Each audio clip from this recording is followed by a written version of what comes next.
This is lesson number 7, entitled New Cosmic Consciousness, given by Father Paul of the Holy Order of Mans on January 8, 1972.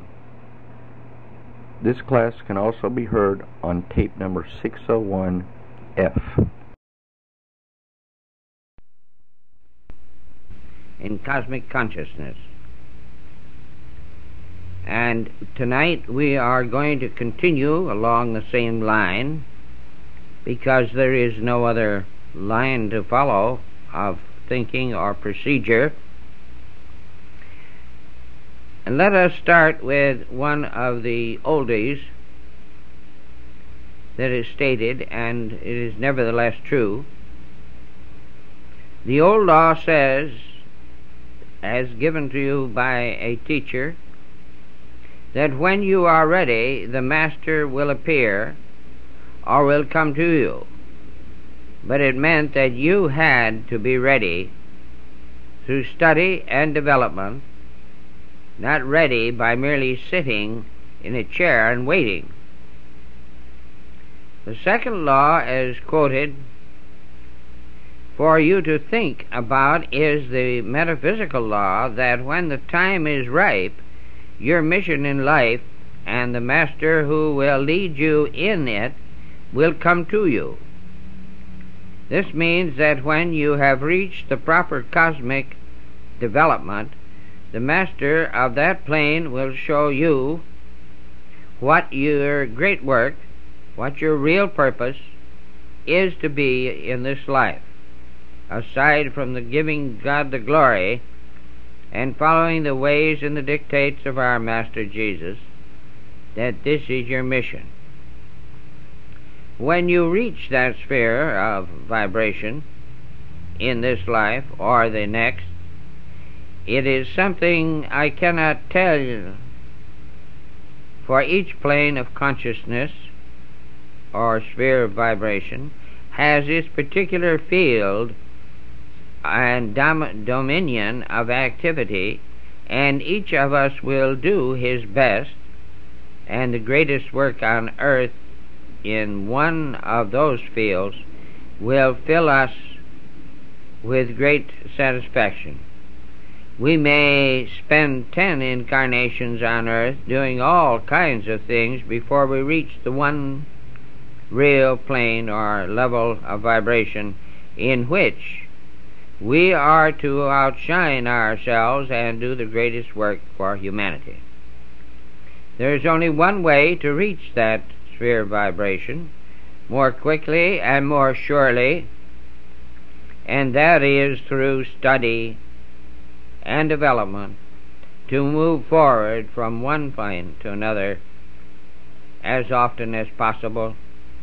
And in each incarnation, those who do not study or do not develop through the studies may take 10 lifetimes to go through 2 or 3 of these levels or spheres of vibration, while those whom are studying, working diligently and following the exercises and spiritual and attaining their spiritual attainment and the instructions, may go through 2 or 3 of these planes in one incarnation. God, in all his mercy and his great work and great grace which he has handed unto us, certainly has its way of giving unto us those things which we need at the time that we need them. So often man tries to determine what he can or what he cannot receive, and this is entirely wrong, for all things are possible in the way of light, life and love, especially through our great Master and through our Blessed Mother Mary. Having covered some of the negative points of doctrine and of the cosmic plane, I think it is well now that we proceed to examine the positive features of such a doctrine, you might call it. So much as has been said in the material science regarding evolution that the very use of the word seems to arouse in the mind of the average person the thought of physical evolvement of the body. Even as a young man, I could not see why the thinking mind of any person objected to the idea that the physical body of man had evolved. Taking the argument of the most orthodox and fundamental of religious persons, that God created man in his own image and that therefore created him a perfect being and never created him as a lower species of animal, such as a monkey or ape, and even such arguments would not do away with the idea that the physical body of man could improve through evolution. Whether or not man's physical body ever ascended from the lower type of physical bodies is one of no interest to us now. We may accept the Bible story that God created man in his own image after he had created all the other animals, and we may accept the statement that God looked upon what he had created and was satisfied with it, called it man, and considered it as a creature after his own image. Accepting this as truth does not close the door against the possibility of evolutionary changes taking place after God had created man. No, this is not so. There are two forms of evolution that might have taken place. First, God may have found and may continue to find that men need improving and need slight changes and modifications to make him more and more qualified to carry on the individual mission in life. Second, man, by his own willful acts, by falling from grace, committing sin and injuring and defiling his physical body throughout the ages, may have brought a form of modification on and changed into his physical existence, which would be evolutionary also. There might be even a third form of evolution, a process whereby God is trying to overcome and slowly correct the many things and changes that the Father has forced into his physical body by the third thing he has done. If you don't believe that man has willfully changed his physical body by his own stupid acts, all you need to do is to study the feet of man and see what man has done to himself by the wearing of shoes. Wherever people have lived barefoot or with light and comfortable sandals upon their feet, we have better feet, with a better use of the feet than in those countries where man has adopted the tight-fitting shoes. We see that women have done to their feet as compared to men by wearing even tighter shoes. Women have gradually learned how they have been affecting their physical internal organs by the use of high heels or wrong-shaped shoes. And after becoming aware as to how their unnatural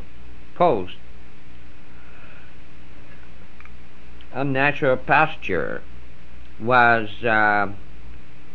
bringing about very serious evolutionary changes of their internal organs, they gradually adopted more rational footwear. By studying the general styles of clothes that men have worn, we see much evidence of an evolutionary change taking place in man's physical makeup. The women have finally become convinced that they would feel healthier and assist the normal functioning of abnormal organs, and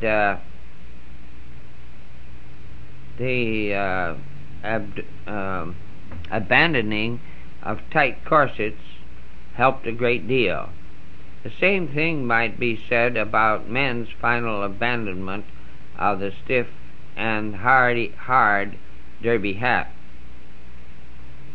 Our general way of living, aside from dressing and our indulgences in various methods of eliminating hard physical work and exercises and giving ourselves more comfort and luxury and ease, have also contributed to man's evolution during the past 10 centuries. The mystics, however, say that even if man had not adopted any peculiar habits or customs that would have affected the physical body, if he had done nothing that would affect his physical body, if he had done nothing that would affect the evolution of his body, God would have gradually evolved man to a higher state and to a different state of consciousness and physical appearance, in order to keep man in harmony with the evolution that is taking place throughout the rest of the cosmic and earthly world. The mystics say that the purpose of God's creation of man was not to make a physical being that would seem perfect and leave that as an eternal standard for all time, and to have all men in the future created precisely as was the original man. The mystic shows that the purpose of man's being on earth at all is to evolve to a higher and higher state of existence, and that all of his trials and tribulations, all of his experiences on earth, are for the purpose of furthering his evolution mentally, physically, and spiritually. The mystics say of old that if man were not to evolve, and God did not intend man to evolve, then there never would have been any reason for putting man here on that earth, on this earth, for he is to glorify his Creator by his gaining of perfection. Now, if the physical evolution is of any importance at all to the successful and happy existence of man, certainly some evolution of his consciousness would be even more important, in order that man might evolve in his consciousness and reach higher and higher in his harmonic relationship with God. There had to be planned some way of providing for the evolutionary progressive steps of cosmic relationship. The plans of cosmic consciousness were conceived and put into use as necessary paths and ways and procedures of moving man through evolution. For this idea of steps in evolution is what we call degrees. It is not only in the cosmic scheme, but in the individual scheme itself.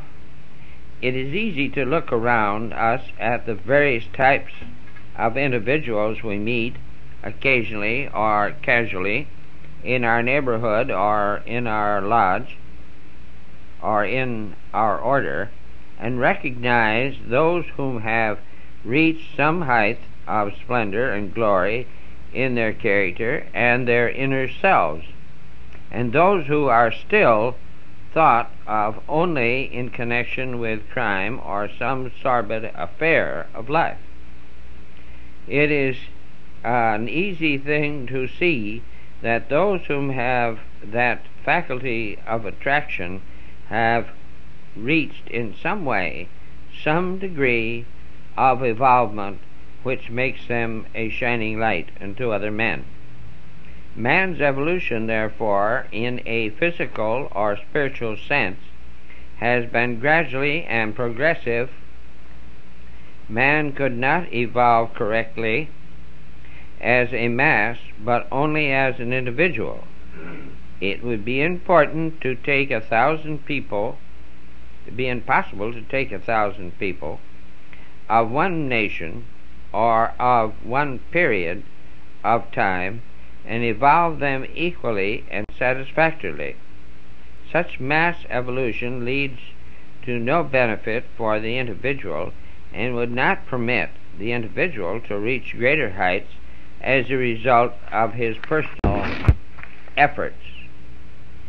By eliminating the reward of personal effort and personal sacrifice, personal achievement, and personal worthiness, mankind would be thrown back again into the mass classification, and the glory of God's scheme would be nullified.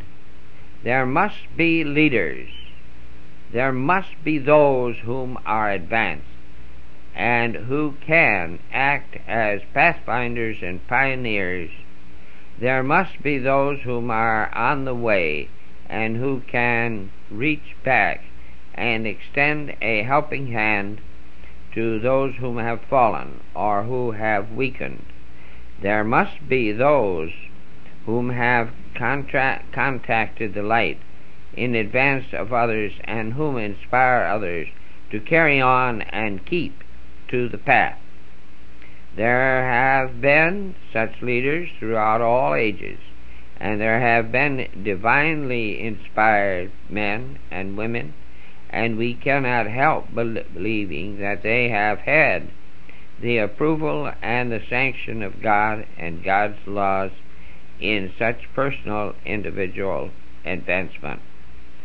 In the consciousness of man, or in the soul and mental makeup of his psychic or spiritual being, there are stages of evolution through which man may ascend, like we say, climbing Jacob's ladder, just as there are stages of evolution in the physical part of man, by means of which his spiritual or inner consciousness might evolve gradually and properly to unusual heights.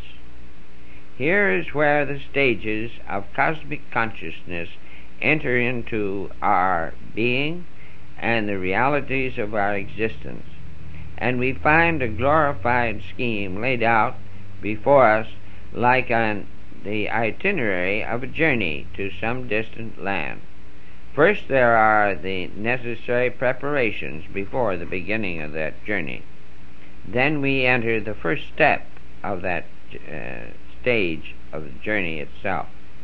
And with all of the enthusiasm and interest in becoming acquainted with those whom are journeying with us, and in discovering the new path that we are starting on, there follows the learning of how and when it was established, and where it leads, and when we have reached the first path and have gotten on our way through the first stage of it, we are happy in the championship which we have, and in the power that we have attained, and being enabled to manifest the greater light and greater wisdom unto us. As stated previously, these stages of evolution are associated with the earthly activities and not with any cosmic activities.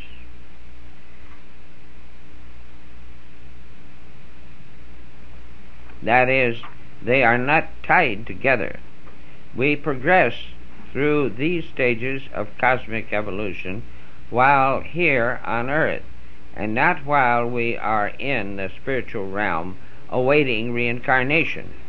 It is evident, therefore, that it is through our earthly experience, trials and tribulations, suffering and labor here on earth, that the real progress toward the highest goal is easily and properly made. Every experience has a bearing on cosmic evolution, and there are experiences so important, so badly needed, and by some of us, that the cosmic places us in peculiar situations or brings us in touch with unusual conditions, so that we may have these trials and problems in order to gain just those experiences which are necessary to round out or complete our cosmic attunement and advancement for the time being. If you meditate upon these thoughts and examine your own daily affairs, you will find considerable consolation and encouragement in your present status of living. You can see now that poverty and privation at times may not be the work of the devil or the work of his enemies, or even the result of our own acts in being rash or too generous. Such experiences may come wholly from the cosmic in order that some element in your nature, some degree of understanding in your cosmic self, will have necessary reactions to bring about the lesson that you need to learn. Only lightly may we learn more quickly, and we use this word lightly, meaning through the light we may learn more quickly and perfectly. Now you may think it is strange that as I read this to you and give you all of this data regarding the cosmic and its actions, when I say to you, if you follow the way of Jesus Christ, distinctly pointed at him and his service, distinctly standing with as much perfection as possible in his shadow, many of the foregoing reactions of the cosmic will be turned aside. Because Jesus came to us and went to Calvary to enact the great physical initiations here on earth, that we might see and might be left in the great cosmic mind this picture and the forgiveness of our errors of the past, therefore cutting off a great deal of the karmic reaction which normally would have come to us over the span of time.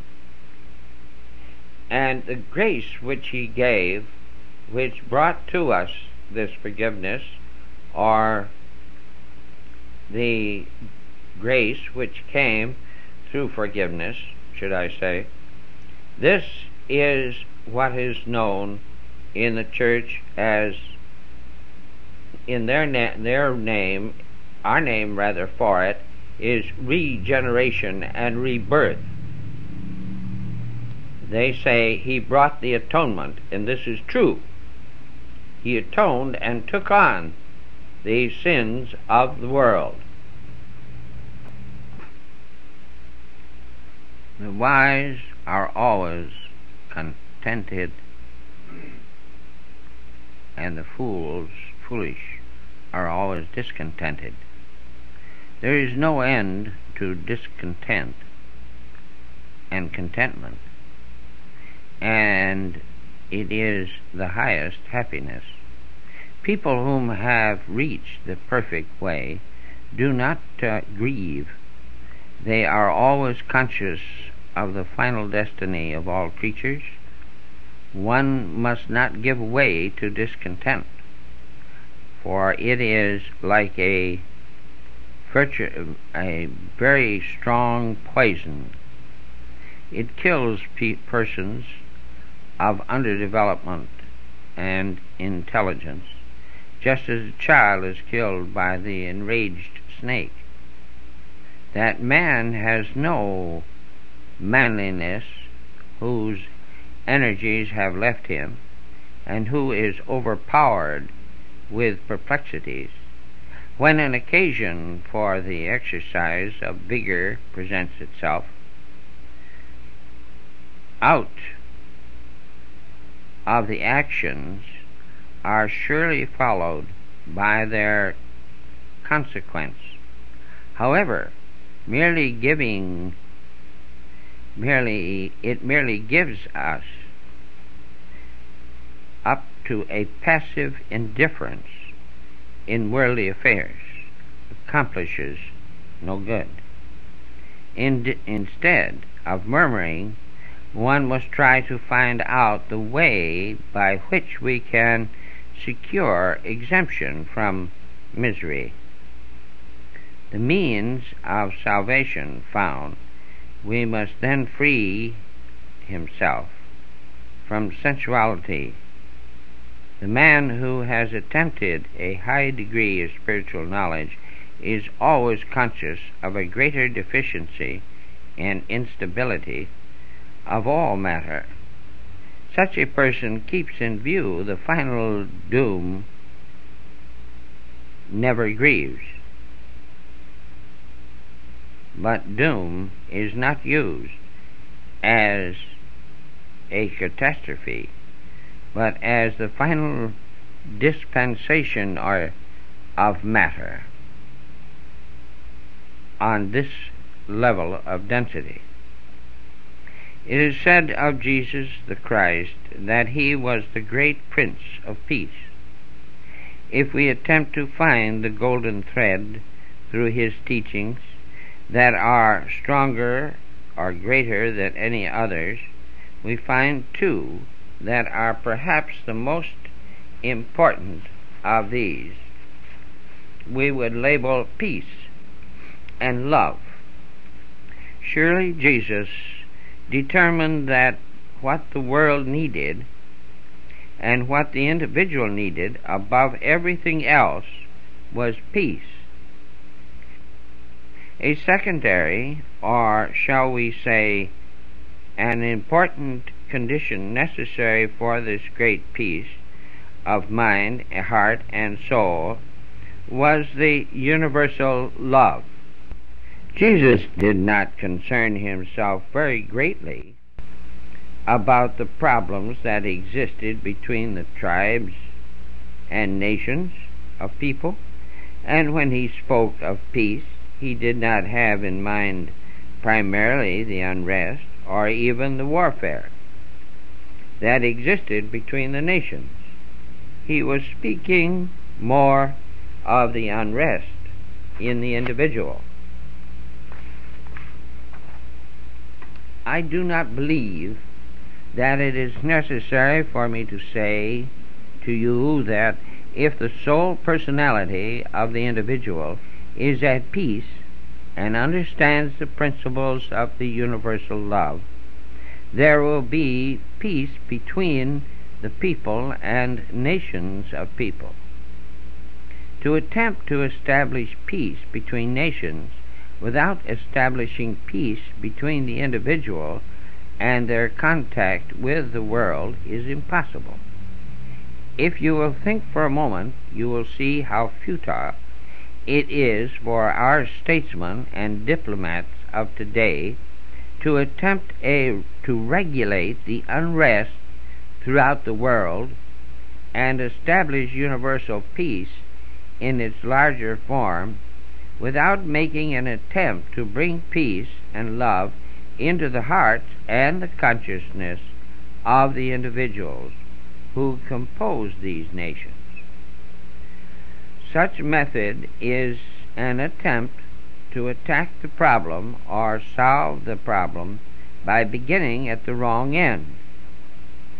After all, the warfare between nations is only an outer manifestation of that which is going on within the individual, and you cannot curb or control the outer manifestation as long as it exists inwardly. We see, therefore, that whereas the great masters preceding Jesus came to the world with messages of wisdom, illumination, and transcendental mystical comprehension, Jesus came with a message of peace and love, and that he considered these far more important. Jesus had the advantage not only of evolution through all preceding incarnations, wherein and whereby he had learned of the fundamental problems surrounding man's existence, but he also had, in his earthly studies, in his last incarnation, the opportunity to analyze the teachings and the ideals of his predecessors, and to see wherein they met some of the problems, but without striking at the very root of the universal problem. If he therefore came to the conclusion that the greater need of the human soul and mind was that of peace and love, we may well feel that it is, after the ultimate analysis, the greatest blessing that can come into the life of the individual. When we speak of peace within the human breast, we mean more than a mere freedom from worry or concern regarding the present or the future, for it must include the whole of our existence. It must include the past as well as the present and the future. In order that this may be so, our contentment and sense of peace must be based upon an understanding of our lives from the very hour of birth in this incarnation, and it must include an understanding of what we were, or what we probably passed through in the previous incarnation. The sense of real peace must bring us sublime contentment through an understanding of our place in the universe, our relationship to God and man, and out of contact with all of the earthly as well as spiritual conditions. In order that such understanding bring us peace and contentment, our understanding must not only be complete and well-founded and profound in its base aspects, broader base aspects, but it also must be free from fear and doubts, the misconceptions that are governed,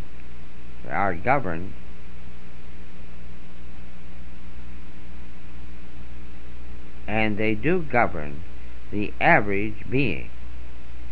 If we look at the other side of the picture, we will quickly see that the positive attitude of peace is, as compared with the negative attitude, those whom have an unrest within are those who are essentially fearful of the future. The average human being looks upon the past as something that is entirely gone, or as a ghost hidden in a closet which may or may not ever come to life. The average human tries to look upon his past as something that is fairly well buried in oblivion of darkness, but it does come to light. But should it rise to comfort him at any time, and comfort, we should turn this word into confront him at any time in the future, he will try to meet it by the superior knowledge and the superior conduct of his life, which he has experienced in more recent times. He feels, therefore, that the past is not a really serious problem unless something unexpected should happen, and it is this fear of the unexpected in relation to the past as well as the future that keeps many human hearts at continuous unrest. What if the sins of the future should demand adjustment or compensation? That thought undoubtedly instills more fear into the heart and the minds of human beings than any other. Even the criminal and the one whom is not given to spiritual speculation fears the unknown element of an unknown law that may demand compensation for past and present sins.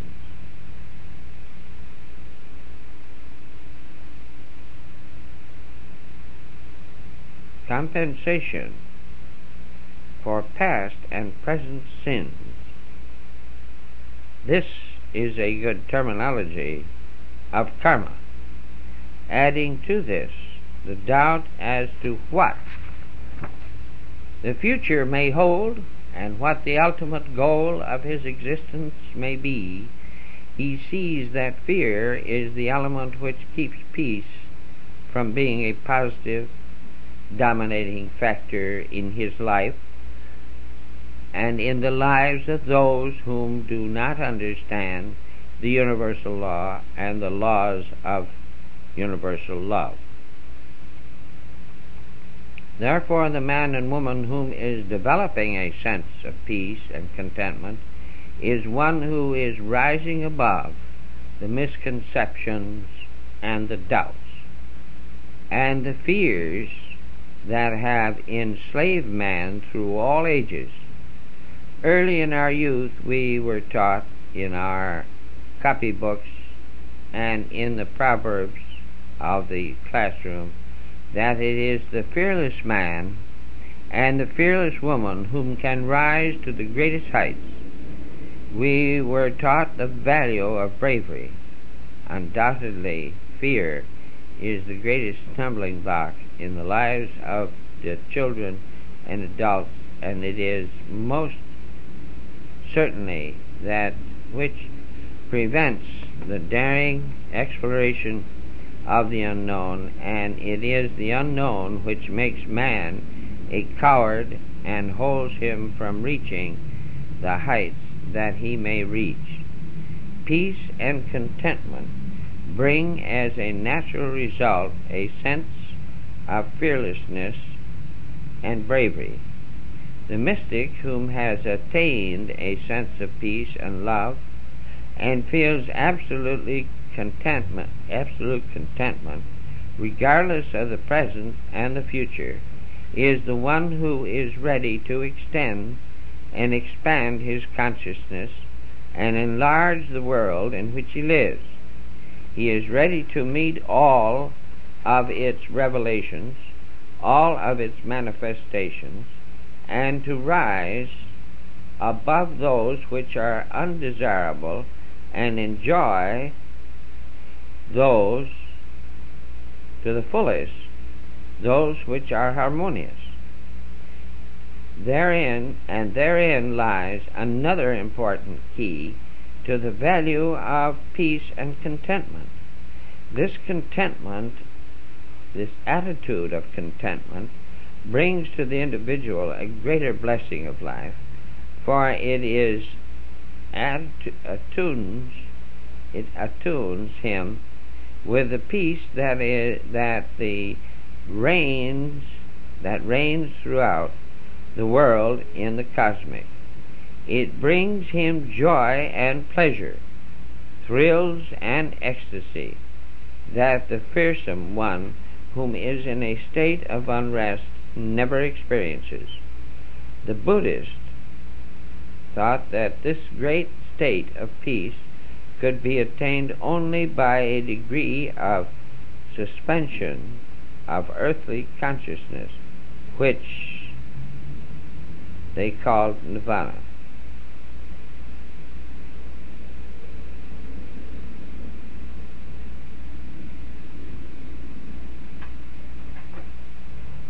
Therefore, when our brother says that they are finding the greatest manifestation of their development in the form of peace and contentment, they are frankly admitting that they are entering into what Jesus and the great masters of all times admit was most sublime of spiritual attainment. In fact, there is nothing greater, nothing more wonderful or important as to be attained by the adept or the masters. Everything else begins at this point. Everything else radiates from or is attracted to the point of peace and contentment. Could the attainment of wealth bring any greater peace or contentment than that which the poor man or the man in medium circumstances experiences if it is sublime peace and contentment? Could the attainment of health or luxury of life or a high position in the natural world or fame or honor bring any greater blessing to the soul, the heart, and the mind of the individual than absolute peace and contentment? We know that the acquirement of earthly assets does not eliminate the worry and strife that prevents inner peace, but generally add to the worries and make peace and contentment less possible. It is the man or woman who can rest in peace and contentment whom is able to attract to himself or herself those necessities of life, those rich blessings that will be compatible with the peace and contentment within and not disturb his profound peace. The great masters of the cosmic contact us and work through us according to the various grades of cosmic consciousness, and those who are in the first grade or first plane of the system of development begin their journey through the various planes by starting with a sense of peace and contentment.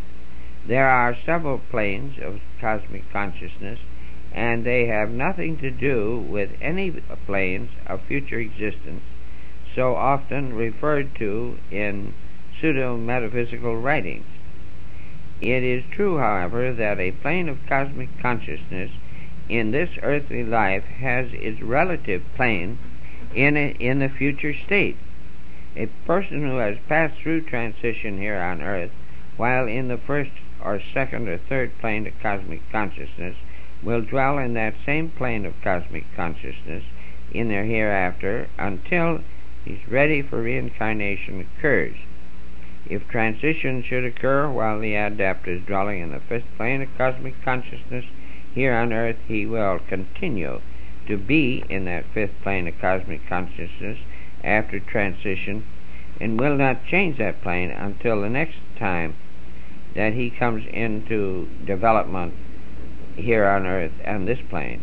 You see that this is quite different idea from that promulgated by those who do not understand the law and whom have misinterpreted the very brief and mystical statement that men that have been made in a few semi-public writings of the great masters regarding these planes, our spheres of consciousness.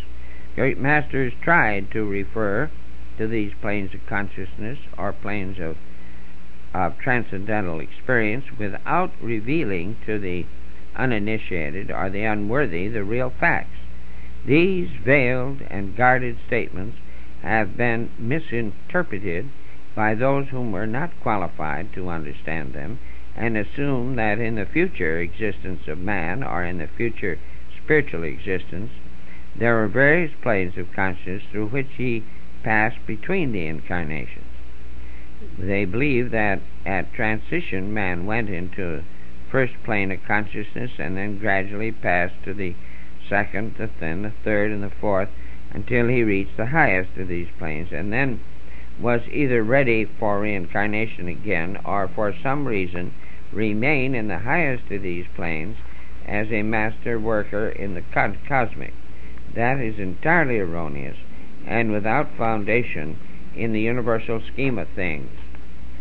There is no reason for man to make any greater or more rapid progress through the planes of cosmic consciousness while in the spiritual realm than he would make them here on the earth plane, and furthermore, it is impossible to evolve through these planes of consciousness while living in a purely spiritual experience, for the progress of evolution requires tests and trials which are to be experienced only here in the earth plane.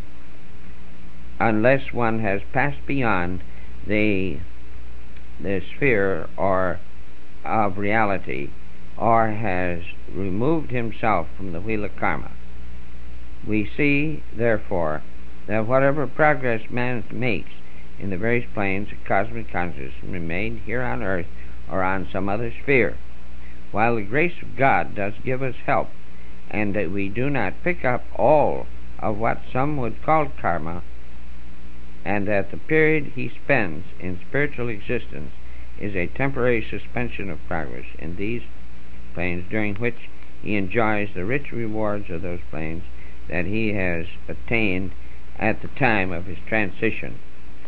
He must come back to the earth again, rise in the next higher level of consciousness, and this, you see, the answers and the questions as to why we reincarnate and what is the purpose of the successive lives and cosmic evolution. We have not been able to answer this question in the past because people were not at a place where they could accept it and would discuss it in the open door.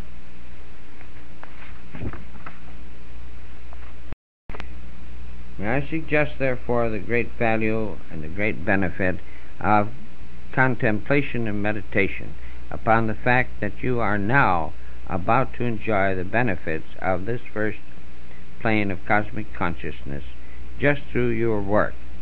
It may be that some of you have already attained this and perhaps higher planes of cosmic consciousness previous incarnations, and if that is so, you will soon pass out of the first into the second, third, and so forth, reach up to the point or to the plane attained by you in your last life, and then can begin to reach out across the space and into other states of cosmic consciousness. Later you will learn how you may determine this through your work and through your spiritual exercises, that you may reach those places where you will know and have some significant memory of those things which you realize and which you experience while you are in meditation or contemplation, and how these things will help you even here in the material life, that it will help you to understand many of the great mysteries of life. Later I will talk more about the progression through these, and in the future your experience, your way. This is the way, this is the consciousness of our Lord Jesus Christ. And this is why he was brought here and came to take on the great messianic work of the world to bring atonement.